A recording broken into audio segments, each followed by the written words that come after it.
So thank you so much for joining, and welcome to the 11th installment of the Digital Campfire Download, the series where I talk to the creatives and the entrepreneurs who are building and stoking the world's most interesting digital campfires right now, as well as the experts who know the space inside and out. I'm Sarah, and for those of you who don't know me, I'm a digital content strategist based in LA. I created the term digital campfire to describe a type of online destination that's more intimate, more private, and more interactive than the public-facing social platforms. I launched this series to meet the creative and entrepreneurial forces behind hyper-engaged digital campfires, with really a goal to get inside them and understand the strategies that make them burn bright, especially in a time of so much uncertainty. I couldn't be more thrilled to introduce my guest today, but first, just a quick FYI. For those of you who have been on this before, you know the drill, but I'm gonna go over this. I've muted you all, so if you can't talk, that's why. The conversation is going to run about 45 to 50 minutes, and you're gonna have a chance to ask questions at the end. Feel free to ask questions throughout the interview via the chat feature, and when I open it up for questions at the end, I will do my best to get to them. Or feel free to raise your hand via the raise hand feature, and I'll call on you and unmute you, and you can ask the question yourself. Also note that this is currently being recorded and is going to be shared out afterwards. Last thing is I'm doing it from home, so if we get disconnected, just dial right back in. It's never happened, but you never know. Anything could happen. So now on to my guest today.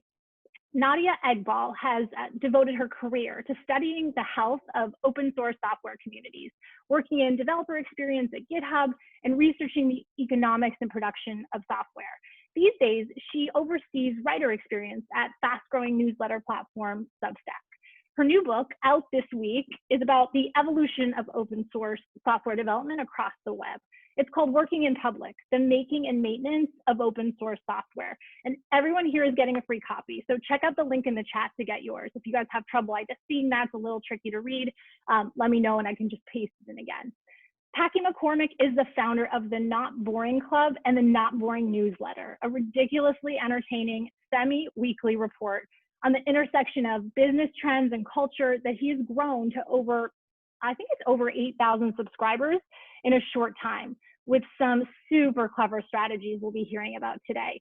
So that all over, welcome Nadia and Packy. Thank you so much for joining. Are you guys muted? Just unmute. Not anymore. Unmute. Amazing. You guys shouldn't be muted. Fabulous. Well, thank you so much. So Nadia, I want to kick things off with having you tell us a little bit about the book, but first I want to say, if you're listening thinking, wait, I don't actually know anything about open source software writing code, or maybe you're the world's most sophisticated person on the subject, that's cool too. You know, you might be thinking though, like, what the hell does that have to do with online communities or newsletter platforms like Substack? But I want you to hang tight, because really what I learned from this book is that open source software is sort of a lens on the broader culture, and a mirror of online culture in general, reflecting kind of the broader social trends of our online world. You know, most notably creators as the primary drivers of how we consume online. And essentially what I'm saying is it's insanely relevant to anyone who's interested in learning more about building a digital campfire today. So Nadia, I would love for you to take us through kind of what is the 101. Can you explain what open source software is for those who may not know? And then we'll get into the details of the book. Sure. So open source software, probably the easiest, most succinct description is just it's any sort of free and public code that you might find lying around the internet that any developer is welcome to use on their own. And so like anything that you're using, any website you're accessing, any application on your phone, all this stuff relies on open source code. In some cases, it could be like, 95% open source code. So, like a developer at Facebook, if you're accessing the Facebook application, yeah, is like grabbing all this free and public code that's out on the internet and like putting it into the Facebook application, and that's what you're accessing. And so I think of it as this digital infrastructure that is just underlying like everything that we're doing online that is software or internet connected. Right. And so if you're kind of wondering, like who is creating all this code and just like making it available for free for like, I mean, it has truly created trillions of dollars in economic value at this point. That was sort of the question that I started with and started digging into about 5 years ago, just trying to understand like how is this stuff being made and where is it all coming from.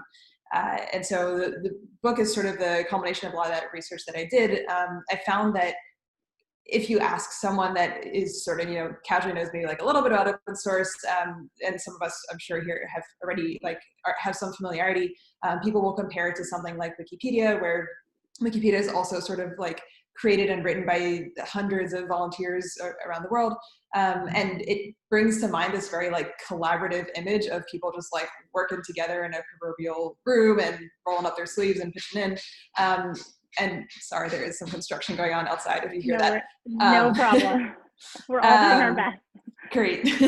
And so, yeah, like you think of this very like pitching in sort of like collaborative volunteer effort, and there are open source projects that are like that. But I found as I dug deeper that there's just like a multitude of different types of projects and communities that are powering this type of code. And found it to be a really great case study for understanding what is happening at the internet at large. Because I think similarly with the internet, if we think back to like the early days, maybe 20 years ago, there was this sort of very cheery, optimistic promise of like, oh, everyone is just gonna like connect to each other on the web and learn how to work together, and it's gonna be this really wonderful thing. But as more and more people kind of came to the internet, like it wasn't just 20 people in a room working together. It started to get, once you have billions of people together in a room, it doesn't really look like that anymore. And so I felt that open source kind of helps answer that question of what happens when you have these communities that start out maybe small and super collaborative, but at a certain size can't quite look like that anymore. And so I kind of go into some of those different models in the book, and just kind of the one that I highlight now that I think is really defining some of the changes that we're seeing in the internet right now is the rise of this creator-centric community, where you have one person or a couple people who are creating things for a very public audience, but they're not actively participating with all of those people that are using or consuming their content. And so open source developers are doing this all the time, where it is like one or two maintainers and like millions of people are relying on their code, including all of us on this call right now. And so it just creates a different sort of community, a different way of thinking about how do I grow and sustain this thing. And those are some of the questions that I explore in the book. Yeah, I mean, you basically just hit on like the major thesis of the book in like 10 seconds or less. So I wanted it because it was amazing. It was actually super like, I didn't know if I could do that. But no, that was, so essentially what you're exposing is that kind of almost the lie, the fallacy at the center of the kind of, idea of what these communities do, which is really like, oh, everyone's contributing to this code. It's sort of a collective effort, but the TLDR is essentially, no, actually it's being driven by about like 5% of the entire community, and the rest of the 95% is simply either passive consumers or contributing in a super casual way. So it kind of mirrors that influencer audience relationship that we're seeing across the rest of the web. Right. Yes, okay. right. So like when we're looking at this, I want to understand kind of thinking of these lone developers as lone creators, like to what extent do you really feel they're similar? Like a YouTube creator, for example, do you really feel like that tell me about some of the similarities you see? Yeah. So yeah, I mean, it's funny, like within the world of open source, you definitely have celebrity developers who have like hundreds of thousands of Twitter followers, and like whatever they're putting out is sort of like this, artful performance. And it's not always just code. It is also a lot of content. I would say that's maybe almost even what's arguably even driving that reputation economy in software even more, is people that are creating tutorials and live streams and all this stuff that are helps people understand like how to use whatever they created or whatever someone else created. And so, yeah, I mean, definitely there are open source developers or just sort of software developers more broadly that have these large audiences. I think where one important difference that I would highlight between open source developers and other types of creators is if, let's say, you have like a YouTube creator who, gets tons and tons of comments on their videos, and it's like, tons of emails, whatever, like lots of people reaching out, and a lot of inbound. Once they hit a certain level of popularity, they'll probably start doing things like, all right, I'm just, turning off the comments, or I don't look at the comments anymore. Like I'm just kind of ignoring my DMs or whatever. They have a little bit of the liberty of not having to engage with all of that. Whereas with open source code, it's like, a lot of stuff can be filtered out and ignored, but then there's other stuff where it's like there's a bug or something is broken or there's a security vulnerability. And we've seen this happen many times with open source projects where sometimes there's some critical vulnerability or bug and the maintainer is nowhere to be found or not paying attention, or just like can't because they're just so overwhelmed by their inbound. And that has very real consequences for everyone. The like Equifax breach, for example, was, I don't know if you guys remember this from, I don't remember how, maybe a couple of years ago, where like hundreds of millions of people's private information was exposed. Like that came from someone not patching an open source vulnerability. And so I think they have this different like kind of pressure to like really figure out how do I manage my volumes that things like that don't happen, which makes them like extra interesting to look at. Whereas I think like other types of creators can kind of be like, I'm just not going to deal with it. An open source developer actually has to develop these kind of like more sophisticated strategies to figure out like, how do I actually make this work? Right, which becomes much, much, much more difficult, as you say, at scale when you're talking about millions of potential people. Can you tell us why GitHub is so important to this? I mean, for those who aren't familiar, I mean, it's essentially the platform when we talk about open source. Yeah, one of the things I wanted to explore in the book was this platform creator relationship, because I think sometimes like we talk about platforms in this really like deriding sort of way, I think, in news and stuff. And there is certainly always this tension between what platforms can and can't enable creators to do. But I think even that tension kind of highlights how individual creators are so much more tied to these platforms than this sort of like many-to-many type of community. And so you can imagine, for example, a Facebook group where like if and this has happened where like a community that's using Facebook groups decides like, we just don't want to be here anymore, or we can't be on here anymore because we're tired of Facebook. It's comparatively easier for them to say, all right, we're all going over here now. Like we're switching to this platform. Whereas for a creator, if you are say like a YouTube creator and YouTube is doing things that are making your life difficult, it's like, it's a lot harder to say, I'm actually just going to go over there somewhere else. There was this like prominent case of this with a Twitch creator, Ninja, who's like one of the most popular streamers, who was sort of like poached by a different platform called Mixer, which is a Microsoft platform, to like start streaming off Twitch. And he left and he got paid, you know, exorbitant amounts of money to do that. But eventually, like even he like came right back onto Twitch, because he was like, my audience is here and all the people are here, and like no matter, I mean, I would guess that he probably got paid like, you know, over $1 million. I have no idea what it is. But he got, you know, even with all the best incentives in place, it's really, really hard for creators to leave these platforms. And so then it prompts this different set of governance questions around like, what is that relationship between platform and creator? And so I examined some of that with GitHub and open source developers as well. Right. I mean, it's such an interesting mirror. So I do want to talk about that. So sort of this broader movement is happening. Obviously, we talked a lot about it online as a whole, where, you know, as you say, these individual creators or influencers, obviously the word influencer gets a bad rap, but I don't think it should, because it can be used to describe what Packy is doing with his newsletter, although you may find that offensive, but I don't. Essentially, creators, influencers, I mean, it's the economy of the web now. I mean, it's how we consume online. And platforms that prioritize influencers building an audience around themselves are on the rise. So that kind of brings us to Substack. Now, Nadia, you run writer experience at Substack, and I want to talk about that. I want to hear about it, but I really do want to get into that. But first, I want to jump into Packy to talk about, you know, why you decided to launch your newsletter as one of these sort of creators in this giant ecosystem where you could do something anywhere, presumably. You know, why Substack? Yeah, so I started writing about a year and a half ago. I had a bunch of kind of Medium posts that I had in drafts and never really hit publish. And then I took a writing course, and they recommended Substack because it's easy to use, clean, beautiful, and just like a really great way to get started. I think the other thing that I love about it is, in the newsletter format more generally, is it gives you this kind of forced structure where every week I owe, you know, now two, at the time, one newsletter to the people who've been generous enough to sign up to receive the newsletter.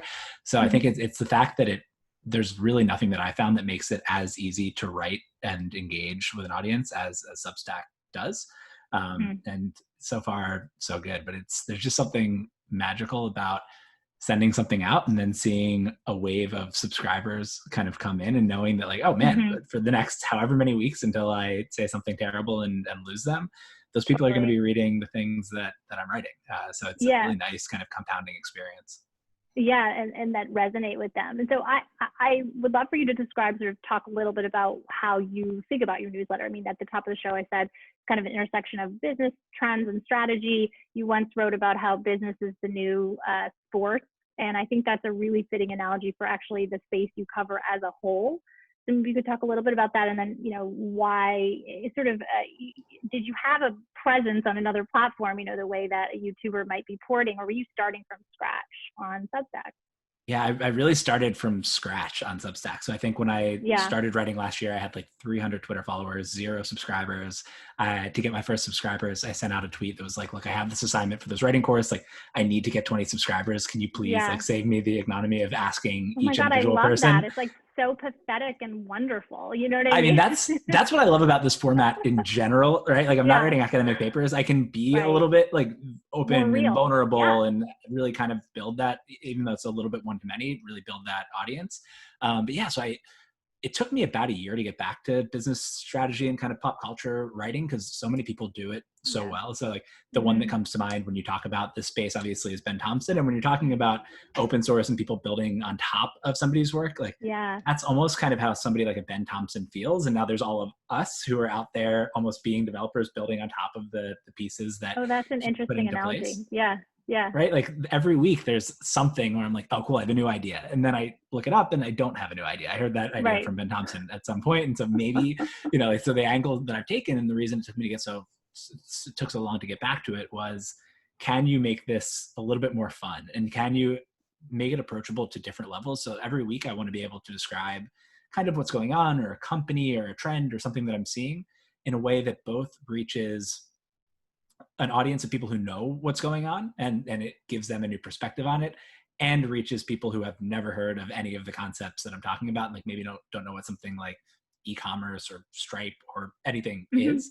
So that's kind of my challenge each week. But I think hopefully that's what's a little bit different within the realm of business strategy about what I write, is that it can be a little bit more fun and more casual. And if I make mistakes, I'm the first to admit that I made a mistake. And so it's just kind of a fun way to do it.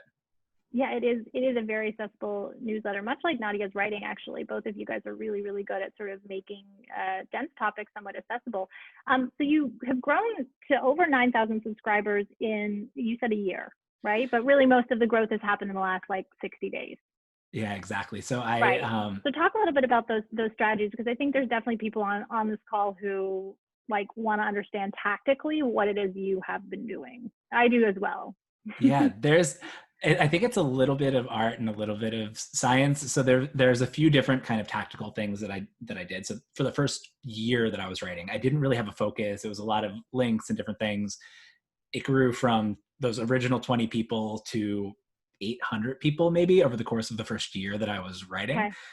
And then when coronavirus hit, so I had started, as you mentioned, Not Boring Club, and that was supposed to be all in-person based and really kind of like this extracurricular layer on top of city life. And then the coronavirus hit, and so I had time to start writing. So I said, look, I want to do this. I want to commit to this and grow this and all that. So the first thing I did was ask the audience, and I've been vulnerable the whole time with like, hey, I'm asking for help. I have 100 subscribers. So like, please help me out here. This is kind of pathetic. I spent a lot of time on this. So started with that, which I think is a really helpful way to do it. It was genuine. It's not like taking advantage of the audience, but genuinely I was like, man, I'm spending 20, 30 hours a week writing this thing. Like, please let me write this to more people. So that was number one. And then there have been a few more kind of tactical things. So launched a landing page, and then because, I wanted to have my own domain, but what that also allows you to do is then launch on Product Hunt. So the landing page itself is great, but the fact that you can launch on Product Hunt, it was the single, second, and third biggest days of growth were after launching on Product Hunt and getting to number 2 there. Launched a referral program, which is really manual. Nadia, please build in a referral program, because every week we hear you. And that's a thing that will really create lock-in too, if everybody has their Substack referral code, for me at least. So Every week now, people refer their friends, and then it goes to a separate page. I download that, dump it into a Google spreadsheet, then dump it into Substack. So there's like all this work that goes into it, but it's really great to be able to, once I saw people starting to kind of share it naturally, decided to pour some fuel on that fire by adding a referral program. So that was really helpful. Being picked up in different newsletters, or Morning Brew mentioned me in one of their newsletters last week, and 500 people signed up overnight. So like little things like that happen. But because I think I'm out there active, I'm on Twitter a lot, I had to swallow my pride and like kind of become a little bit self-promotional. But then you meet all these really great people. And so then if you write something good and these great people who have a big audience, and they're willing to promote you. So it's this series of little things that add up. And then I had some stupid tweet the other day on Jeff Bezos's slides that got like 2,500 likes.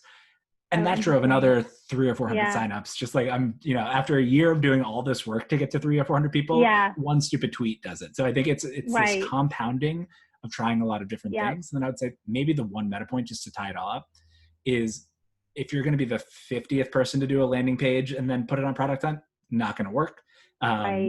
Ditto with the referral program and all these things. Like the tactics kind of get stale, and because everybody who's writing is doing it in public, people can steal it pretty easily. So they get stale fairly quickly. And so it's really about figuring out what's going to resonate with your audience, and then just like trying new things. And having that sort of the guts just to take a risk on a novel strategy that maybe hasn't been tried and tested. It's interesting that you say working in public, because that obviously is the title of Nadia's book, so it relates to what's going on. So I paid him to do that. Exactly.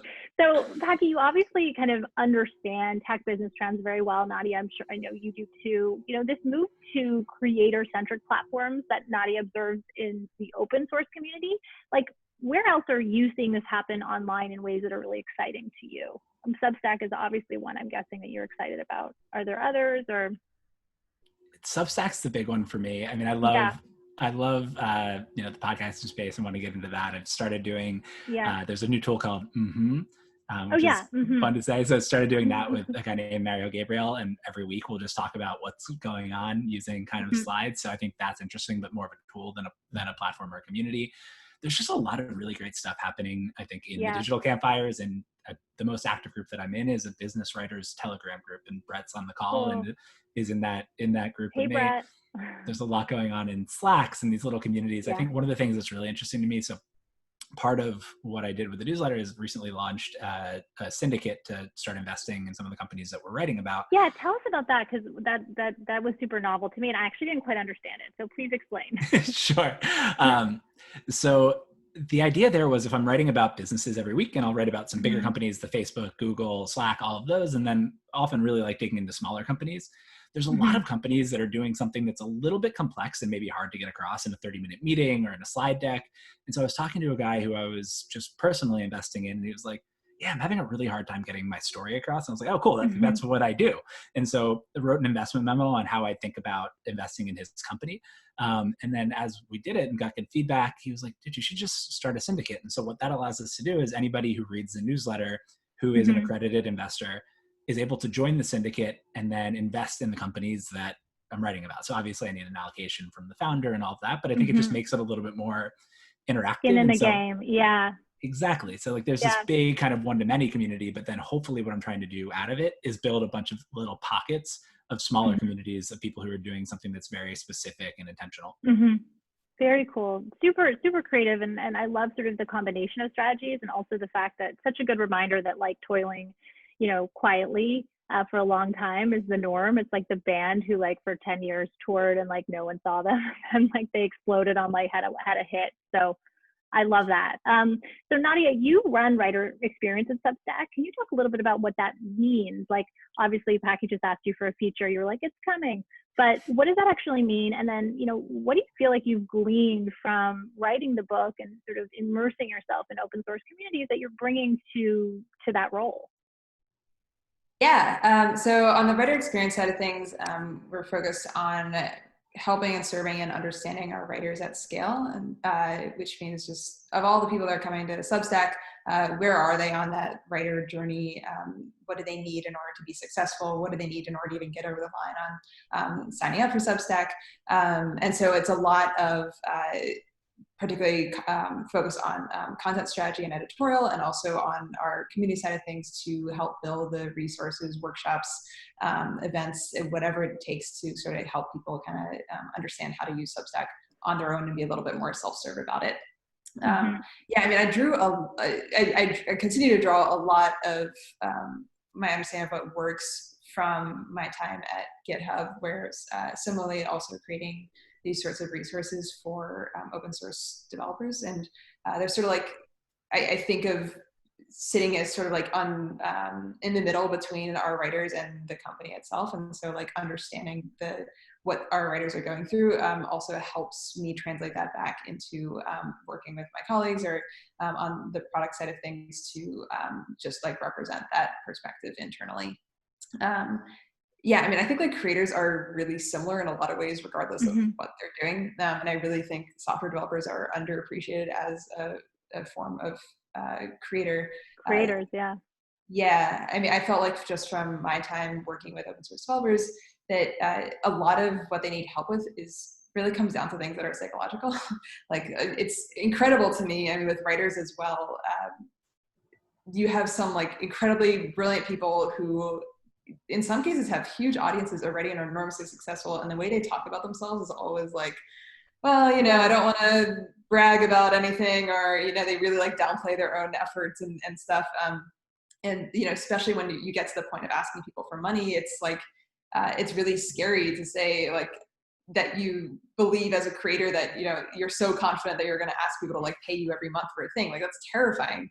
And so I think a lot of the kind of stuff that helps people is just sharing lots and lots of stories from other people. I mean, we're all kind of learning how paid newsletters work, frankly. Like it's kind of a new thing for everyone, including Substack, right? And so I try to just sort of like really dig into finding lots of different kinds of examples and stories and sharing those out with people so they can kind of draw their own conclusions and be inspired. But I think like having those kind of like concrete things to latch onto versus us just being like, don't worry about it, it's fine, is like not, is more helpful. I mean, stuff around like pricing is always this really interesting thing of like, I just like blanket tell everyone to charge like 10 or 20% more than they think they need to. And everyone hates that, and then they always come back and they're like, oh, I'm so glad I did that. Like I should have actually charged even more.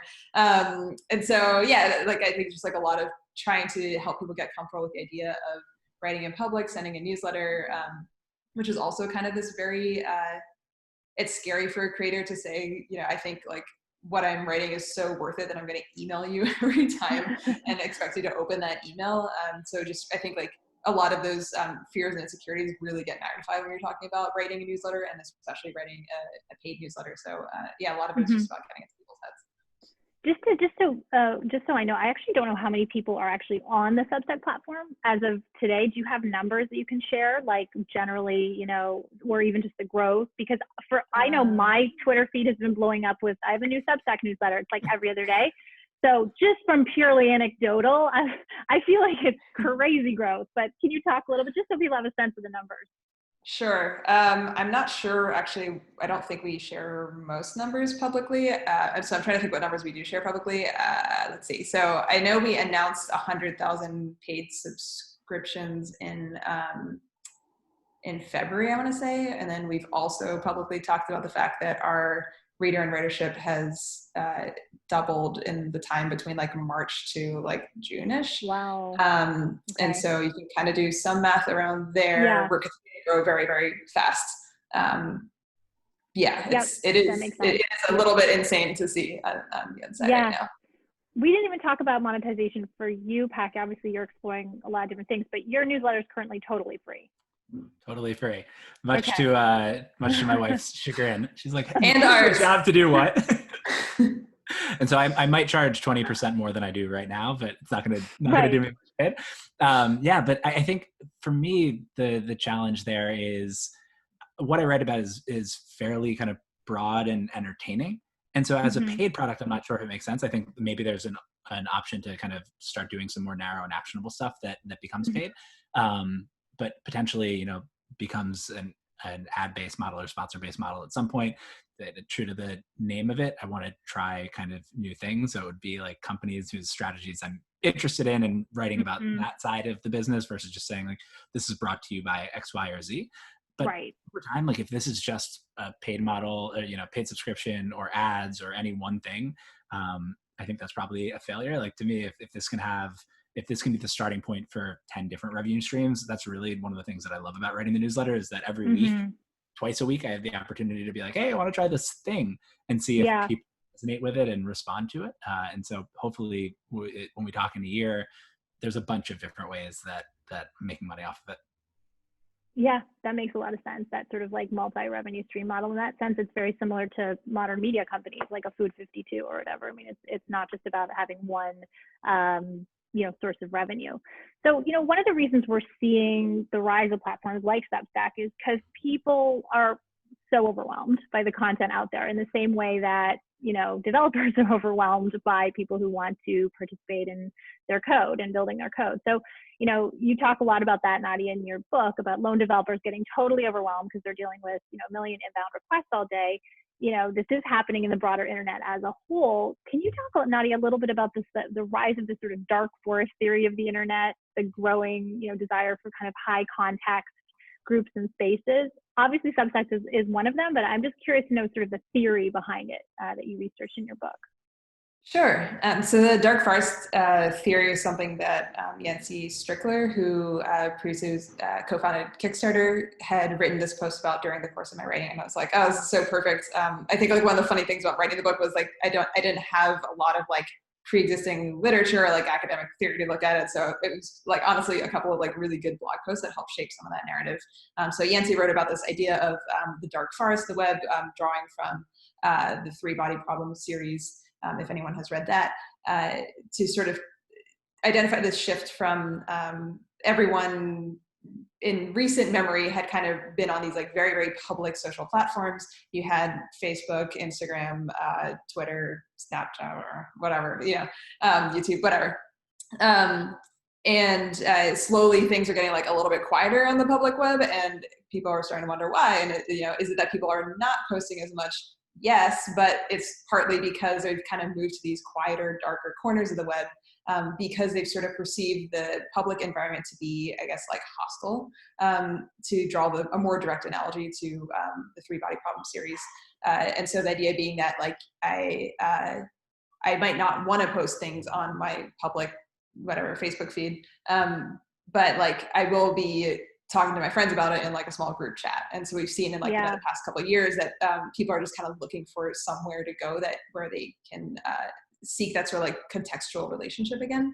And so I think like, what's driving that is just really, again, pointing to the enormous scale that that we're all facing on the internet right now of taking Facebook again as an example. Like, I remember when Facebook first became a thing, and like, it was like your college friends, and then it was like, oh, you can have any of your friends on here, and then it starts growing, and then you start adding more people, but then like, you don't really talk to your ex-boyfriend's sister's friend or whatever anymore, but they still have access to your stuff, and like it's suddenly you start just like feeling more and more people in this room, and then it's like I actually like don't even remember who half these people are anymore.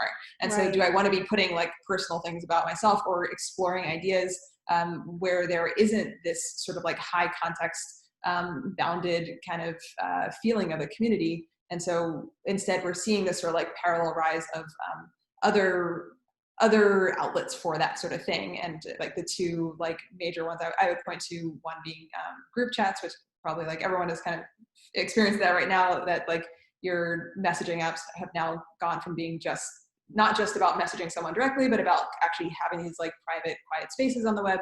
And then also looking at things like podcasts and newsletters, where you have conversations that like other people can observe and listen to. But I can if I don't send a post out, no one is going to like message me or email me directly about like, with their thoughts or whatever. It's very like one way of like, I push out a post and then people respond to that.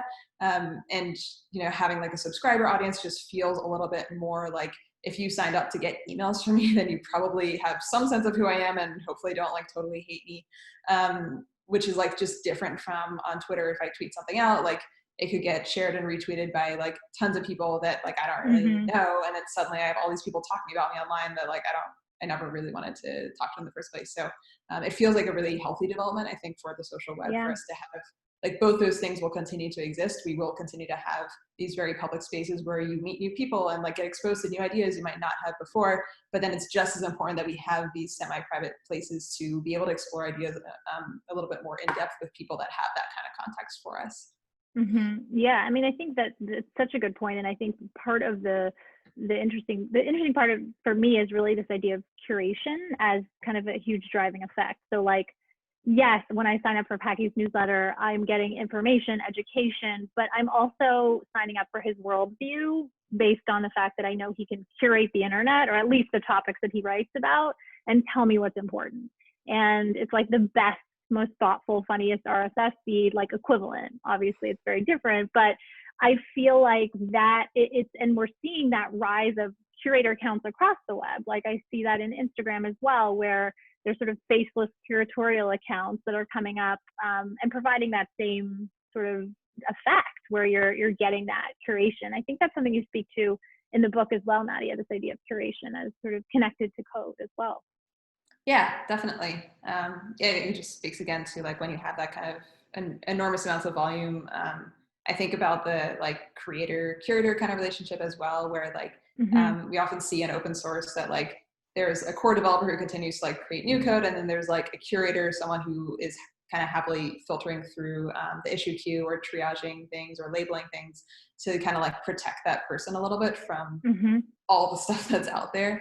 And so however people do that, whether you're sort of like self-curating your own audience or whatever the case, like some people lock their Twitter accounts when they get too big because they just go like, I don't need any more followers right now.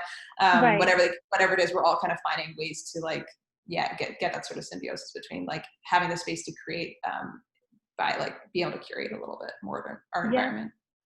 Definitely. You had a really interesting quote in the book where you said, I'd love to unpack this a little. You said, we're starting to treat content not as a private economic good, but as the externalization of our social infrastructure. Can you say a little more about that? And I really want to understand if that resonates with Packy as well, once you explain what you mean.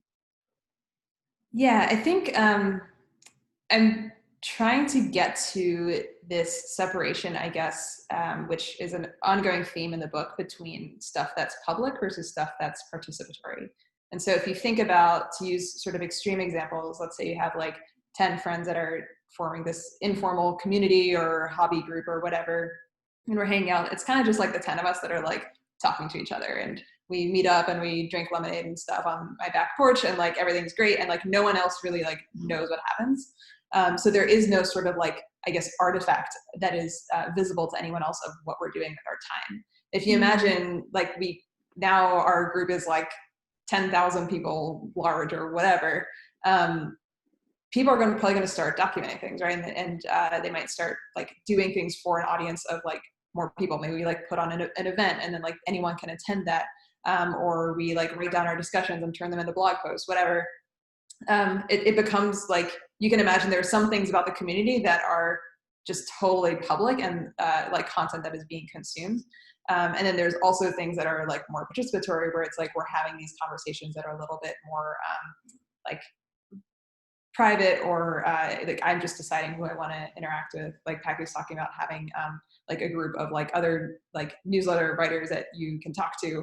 That's happening in a very like private, different space from the posts that you're putting out. And so when I think about like these like content being this like artifact of our interactions, it's kind of like, well, I'm just kind of like having these conversations and like stuff is being written down. On Twitter, this is like a thing that I think sometimes feels a little bit performative, where you're like replying to your mutuals in the replies, and it's like, I could just DM this person. Like, we don't have to be talking about this in public, but we're kind of like doing this interaction because like other people are looking at it. And so it just kind of points to like content having these two purposes. It's not just about communicating with each other, but it's also about like creating something that other people can like listen to, absorb, benefit from. Yeah, it's an interesting way of describing it, externalization of our social infrastructure. I put that in the chat. Does that resonate, Packy? Do you feel like that's an accurate representation of kind of how you approach this, how you think? I think so. And I think there's this really interesting interaction as well. So in that chat, if something's kind of discussed, I almost feel like it's then off limits to take into the public realm, because it feels sacred to have this small community of people talking about a thing. And just even writing, like, these are people that I would have quoted before, and now I know them. And so I'm like, I can't quote them anymore because it feels kind of weird.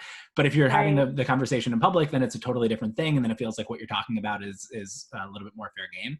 But I think probably the larger the community gets, I think the more promotional it becomes, whether that's promoting through some sort of content artifact or, selling the thing that you're working on. If you're in a 10-person group, you're not going to be like, hey guys, like sign up for my thing. Right. But then you get to 10,000 people.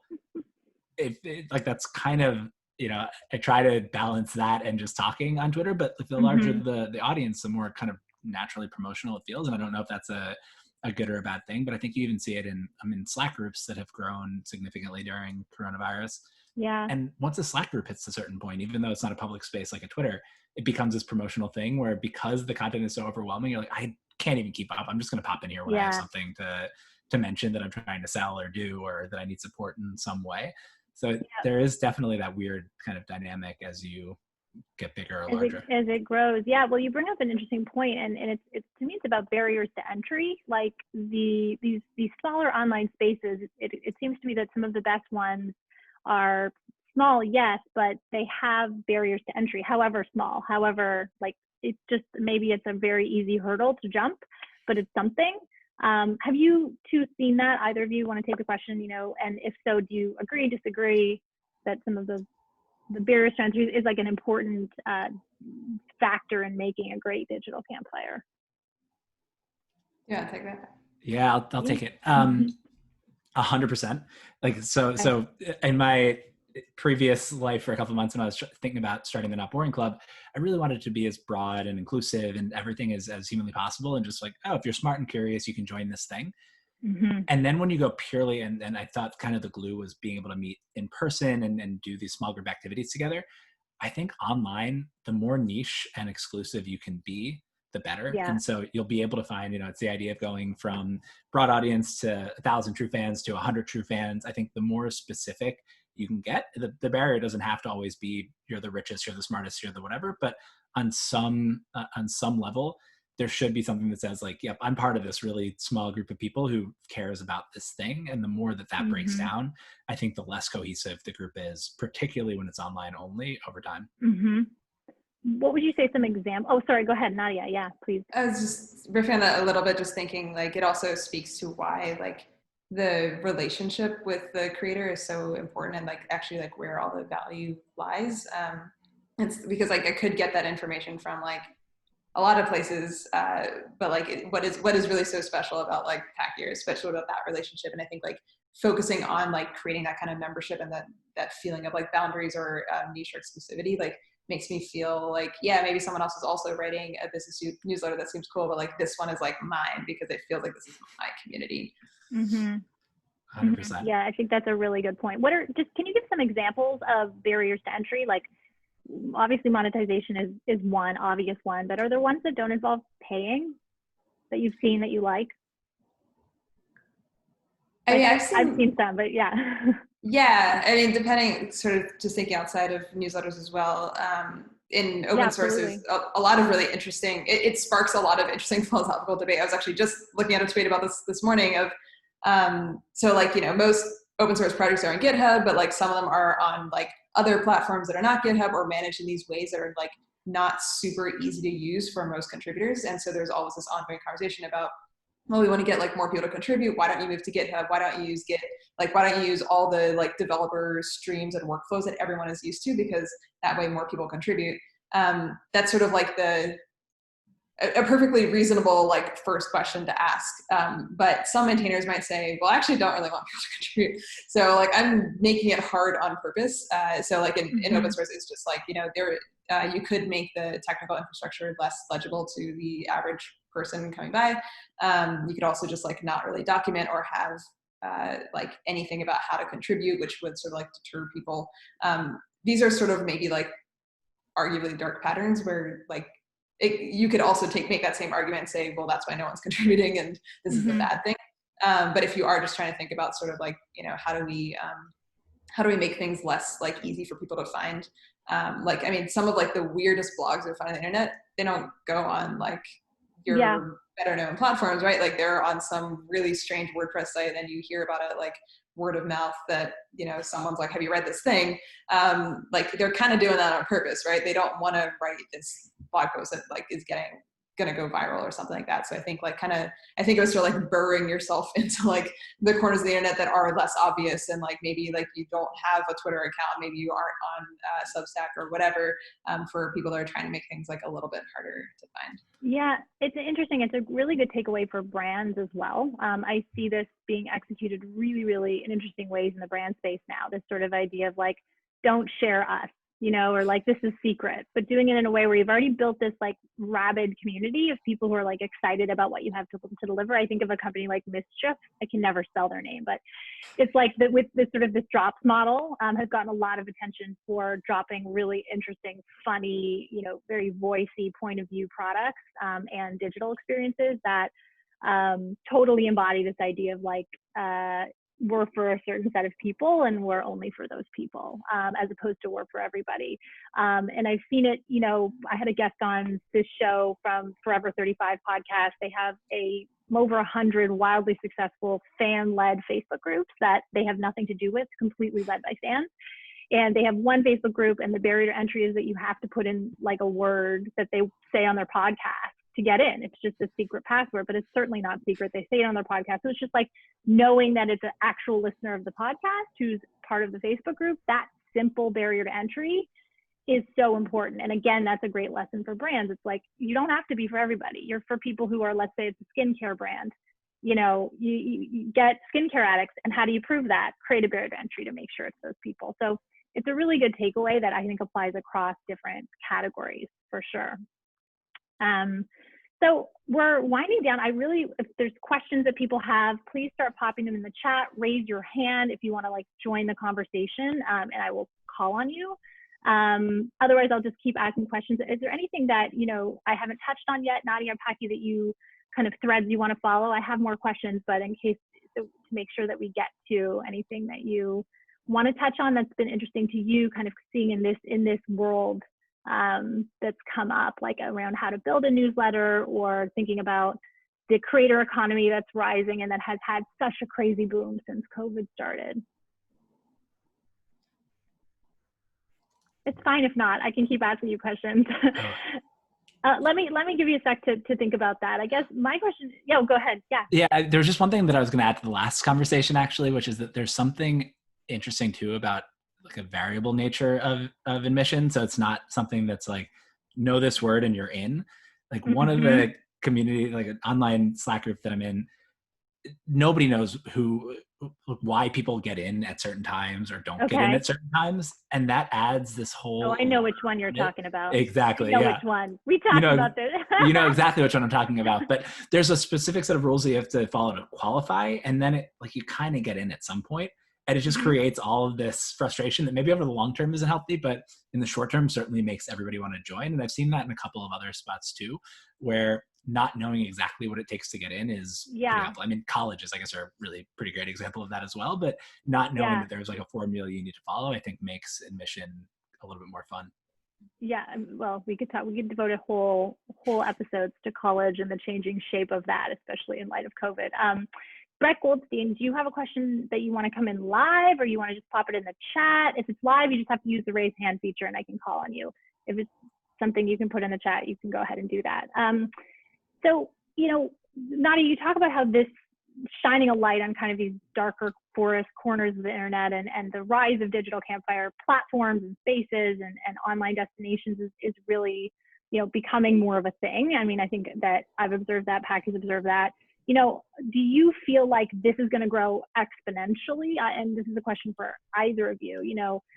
Do you feel like this is going to grow exponentially? Do you think that we're in for a displacement of social, or is it more of kind of a symbiotic, like they're going to exist together and they each serve their different purposes?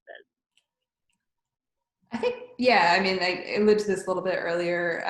We need both. Like, I think anyone will find that, if you create a completely closed off community over here in this corner, like one of the problems is you don't really have new people flowing in and out, and eventually that community is going to die if you don't bring anyone in, right? And so I think it's like we are hearing a little bit of this backlash where people are like, oh, I don't need Twitter anymore, I'm just going to use Substack or whatever. I actually think it's like good to have both because you're going to need Twitter or whatever to like find new people and have new people like come into your community, but then you also do need that place to like be able to talk to like just your people and not to like the wider world.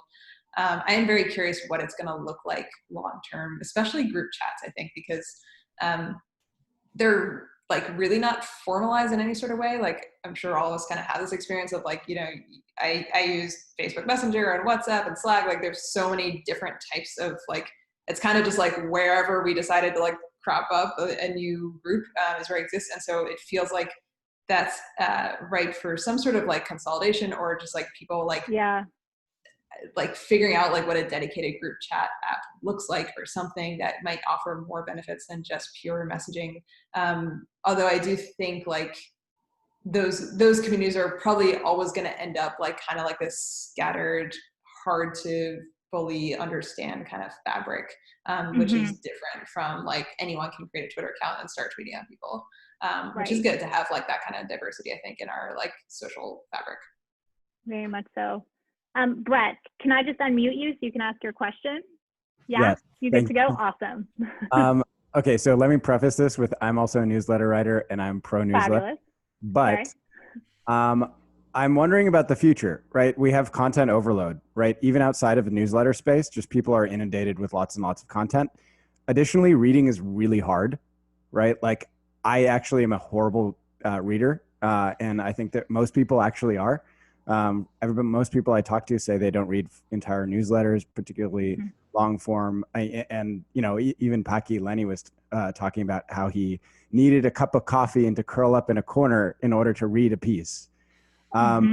So we have this overload of content. At the same time, writing is really, really hard to do, right? So I will spend like a full-on day writing even a short piece and just doing millions of reviews, and I'll still be sad when I send it out because I don't feel happy about it. And Nadia was alluding to the fact that it's just people feel really it's hard for people to write. Yeah, so I'm wondering, writing is really hard. I'm like, it is. Yeah. I'm thinking like, what is the future here? Like, are we gonna ask writers and readers to keep pushing the boulder up the hill to, you know, and just deal with it and move forward? Are we gonna switch to new content types like audio and video? Are we gonna explore shorter content formats like screenshot essays? Like, what do you guys think? Yeah, Paki, Nadia, do either of you want to take this? Yeah. Go for it, Paki. I have thoughts, but yeah, you should take this. I think everyone keeps thinking long form is going to die, or like it's not sustainable or something. Like, how can people possibly do this? And then it like continues to prevail for a long time, just maybe in different formats. Like it used to be blogs and now it's newsletters. So I'm not, in terms of just like the format stuff that you're kind of alluding to at the end, like there's a place for the short form screenshots and like tweets and everything, and there's a place for the long form in-depth analysis. And I guess feel worried that like that's going to go anywhere. The like broader question of like, where does this go, where like nobody can possibly read like, you know, hundreds of newsletters, and so there is like some just like limit on your attention. This happened, I think, with like mobile apps when like iPhone became a thing, or smartphones in general, where it's like, well, we had this sort of like proliferation of like so many new mobile apps, and then people are like, all right, there's really only a couple I can use regularly, and then it kind of like settled down. But it's not like the mobile app ecosystem died. I think it's just like there's some utility things that you're always going to come back to, and then there's a lot of just sort of switching in between. This is something I've heard from other creator platforms with subscription models, that like you kind of, it settles into this place where people might have a couple of like their favorites that they're never going to unsubscribe to and they just love, and then there might be some where it's like, oh, I tested this out for a bit, then I kind of, you know, switch to this person or whatever. So there might be a little bit more, I guess, like liquidity in the market. But I think like, because the overall supply of like all potential readers of anything in the world is so large, that like, I guess I wouldn't worry about like, I think for every individual creator, they're probably just going to experience their audience continuing to grow. And like, there might just be a little bit of a revolving door of like some of your subscribers, but it won't necessarily affect any one individual. That's sort of my theory. I'm curious what Paki thinks, because you think I have this post in draft that has been there forever, that started with me just like playing around with the potential number of people that could have ever read something that I've written versus the people on Twitter total, the people in the United States, the people in the world. And like, you cannot see the line. Even if I say like, well, if everybody shared it with 10 people, like you still can't see the line that is the number of people that have consumed what I've read. And so I think certainly that's a part of it. I would love if there was a service that turned what I write into a bunch of different things, because again, it just takes so much time. There's a lot of people, I get a couple emails, I think, every time I send something saying like, hey, I have something that will transcribe what you do and turn it into a podcast. But I think remixing it into different forms is going to be interesting, because it's not necessarily about like everybody does one thing, but I think some people love reading long form, some people like reading short, some people in the morning like reading long, and at night like reading short, and in the middle of the day like watching TikToks. And so I think if you can remix the content that you create into different forms so that it's able to hit a bunch of people, I think that's valuable. But I agree. I mean, I think that there's some like Joseph Campbell guideline following stories. Like, people just love stories, and it's easier to tell the story in more words or in a video or in whatever else. And so I don't think story is going away.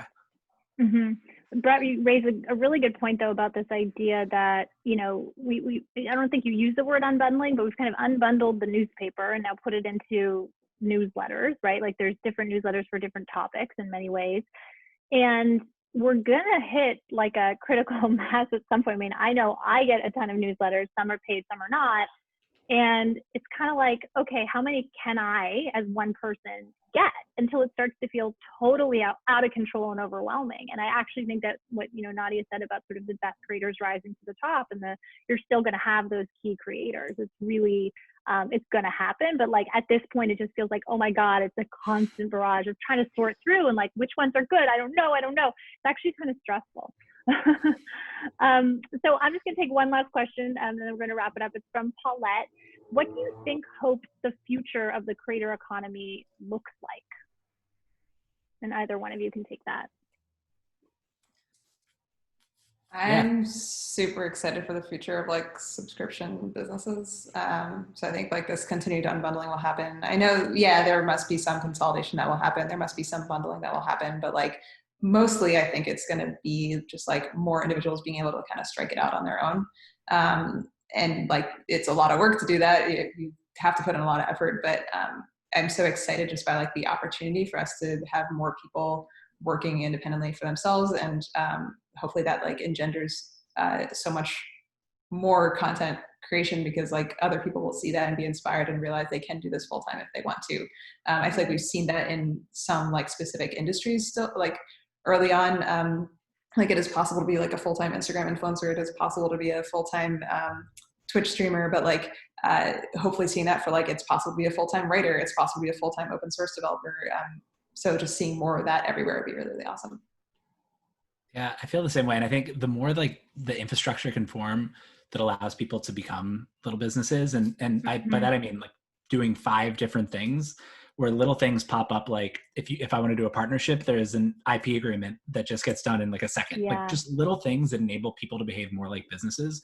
I think like either it makes sense to be really, really, really big and be Google or something, or it makes sense to be fairly small at this point, just because the tools are out there. And so I think the more tools that come that allows each kind of person to be their own business, I think that would be the world that I'd like to participate in. Awesome. You guys, thank you so much. I just put the link to get Nadia's book again in the chat in case you missed it at the top of the show. So just fill out your info there, and Stripe will send you a free copy. Thank you everybody for joining. As usual, this was a super interesting conversation that I learned a ton from. Paki, Nadia, thank you for being here. I so appreciate it. Good luck with the book. Did Paki fact check me on your link there? Thank you. Cool. Thanks. Awesome. Yeah. Thanks everybody. Have a great one. Have a good rest of your day. Bye-bye. Yeah, thanks. Bye.